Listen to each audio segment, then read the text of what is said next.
President Trump in California today had harsh words for the state's sanctuary policies, and he singled out Oakland Mayor Libby Schaaf for tipping off hundreds of illegal immigrants of an impending ICE operation last month. Sanctuary cities are protecting a horrible group of people in many cases, criminals. And what happened as an example in Oakland was a disgrace to our nation, and we just can't let that happen. And President Trump had said he'd like to strip federal funding from sanctuary cities, but some scholars have raised the question of whether he could do something far more aggressive, as in sending in federal troops under something called the Insurrection Act. But should he and can he? Let's bring in John Cox. He's a Republican candidate for governor in California. He's in L.A. tonight. And in San Francisco, Joe Alioto Veronice. He's the former California Criminal Justice Commissioner. It's great to see both of you. All right, Joe, let's start with you on this. Thank you, Laura. It's called the Insurrection Act, and Glenn Reynolds had written a piece in USA Today about it, saying this is kind of out there in a way, but the Supremacy Clause doesn't mean that the states can completely override federal authority. And again, it's a theory, but given what Jeff Sessions said last week in his speech in California, it looks like, it's a remote, at least, possibility. This is not a possibility. This is political theater that is being used to frame the debate.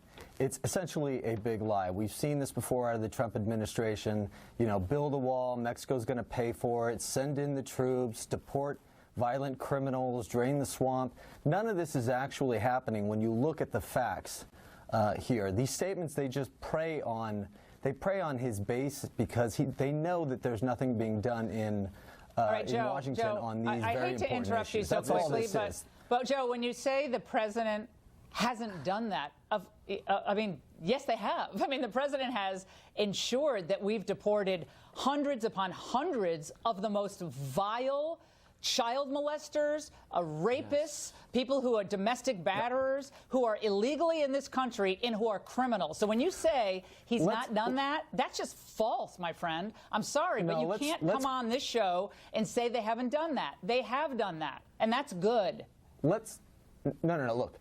We want to deport violent criminals. Nobody is against that. But when he ran for president, he said that those are the only people that were going to be deported. We're finding that the facts on the street are actually not that. Less than half of the people are actually violent criminals. The rest of them, many of them, whose fault is are that? People who have been here for decades in the United States. Let's get Cox into this. It's ICE's fault. It's INS's fault. Okay. It's immigration. It's federal immigration's fault. Let's get John Cox into it. Now, whose fault is it that ICE has to rush in to neighborhoods because a state official or a local official has warned the population that ICE is coming, instead of help us find these people so we can have get them in a targeted way and get them out of the country?